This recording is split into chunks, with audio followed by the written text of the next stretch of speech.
an agreement. Now, speaking at a campaign rally in Michigan, Trump signaled he wants a swift outcome and suggested he is not prepared for prolonged negotiations. Now, Iran has said it was continuing to exchange messages with Washington through intermediaries, 3 days into a pause in airstrikes across the region. Tehran said the Trump administration was struggling to find a way out of the 5-month-long conflict.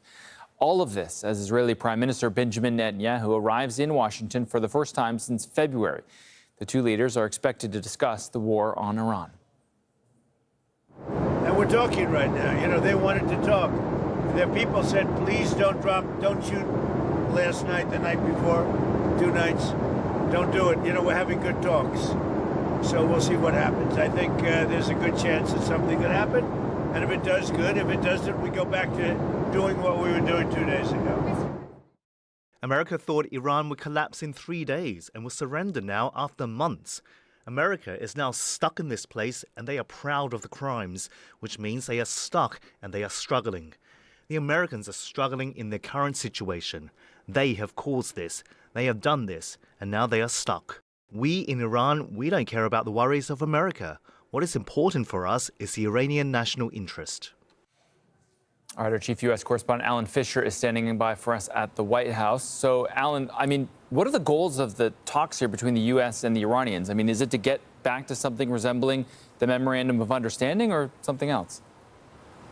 Well, the first intention, of course, is to stop the military action we've seen, albeit stopped for the last 3 nights, over 13 days, and to pave the way for the resumption of talks, which would then lead to the agreement beyond the Memorandum of Understanding to an actual deal.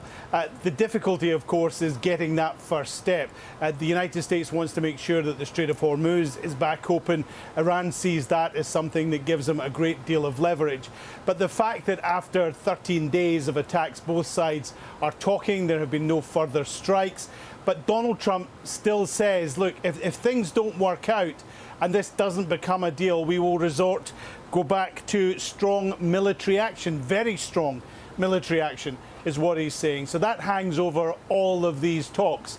So it's clear they would like to get to a deal, but it's going to take a lot of work. Remember, when the Memorandum of Understanding was signed, the intention was there'd be 60 days of talks that could be extended by both sides and they would hopefully come up with a deal.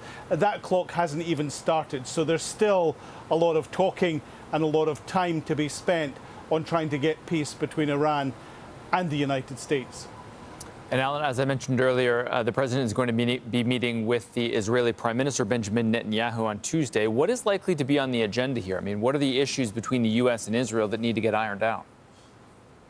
Well, you probably can't quite hear, but just the other side of the fence here at the White House is where Benjamin Netanyahu is going to spend the night, in Blair House. It's a very short walk from the front gate here, but already protesters are gathering there to express their anger at Benjamin Netanyahu and what happened during the war in Gaza and also the ongoing war in Iran. At the moment, the meeting between the two men is not expected to be public, but we know Donald Trump, that can change very quickly indeed. What is interesting, of course, is that during the peace talks with Iran, Israel, which was one of the countries that joined with the United States, the only country that joined with the United States in attacking Iran, was not involved in the peace talks. There are many in Israel who believe that the United States should not come close to making a deal. In fact, that they should resume the war. And there's certainly plenty of people in Washington, D.C. who would agree with that. Now, Donald Trump has expressed his frustration with Benjamin Netanyahu. He has said several times that he feels he's not seeing the big picture. And sometimes you're not sure whether both men are on the same page or whether they're diametrically opposed to one another. So it'll be interesting to see if we get any readout from either side after that meeting. And of course, there's also the added issue of the United States selling aircraft to Turkey. Benjamin Netanyahu doesn't want that to happen. Donald Trump was asked about it in the last few hours. He said, we'll sell to whoever we want. So could be a very interesting meeting at the White House on Tuesday. Interesting to say the least. All right, our chief U.S. correspondent Alan Fisher for us from the White House. Alan, thank you. So that was the view from Washington. Al Jazeera's Tauhid Asadi now takes a look at all of this from the Iranian capital, Tehran. Iran is not going to allow the United States to determine the timing of peace or war. This is perhaps the most important sentence from the spokesperson for the Ministry of Foreign Affairs weekly press conference. And also we know that it comes within a context that Iran is trying to send a mixed message, a two-sided one, based upon which the country is saying that there is full preparation for confrontational scenarios on the horizon. And on that, we've got it from the army of the country saying that in case of any attack by the United States, there are going to be more crushing and stronger retaliations.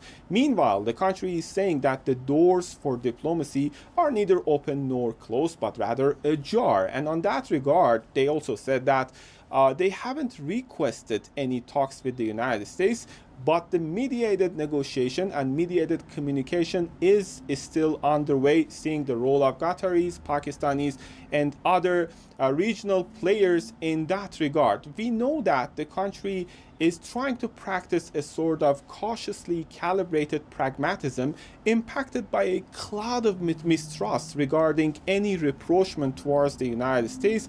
And also in that regard, we know that it's oscillating between the rhetoric of war and the rhetoric of peace. And last but not the least, we know that the situation is marked by three important characteristics. First, the ambiguity, because this is not just for the first time that they are talking about hopes about diplomacy, specifically seeing the statements coming from the US President Donald Trump.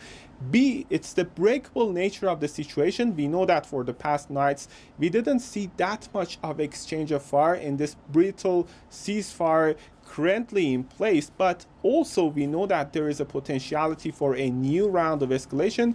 And C factor, and that is the complicated nature of issues. We know that, speaking of diplomacy, there are a lot of points of contention when it comes to the nuclear dossier of the country, when it comes to the sanctions, when it comes to war reparations, and when it comes to the Strait of Hormuz, perhaps one of the most important controversial issues between the two sides. And on that, Iran is putting emphasis that it's going to maintain a level of control and authority over the Strait of Hormuz. And perhaps this is one of perhaps the most controversial issues, as the country is also saying that any passage through the trajectory of this geostrategically significant choke point should be coordinated with the Iranian side, and should be within the trajectory defined by the Iranians, which is quite close to the Iranian borders.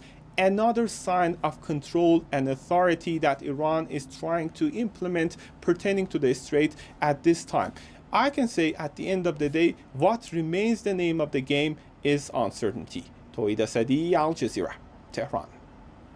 Saudi Arabia has condemned a drone attack launched at the country from Iran-backed groups in Iraq. The attack, which was intercepted, targeted the capital Riyadh as well as oil facilities in the eastern province. The Foreign Ministry says it reaffirms its rights to respond to the aggression. It also called on Iraq to take all necessary measures to prevent further attacks.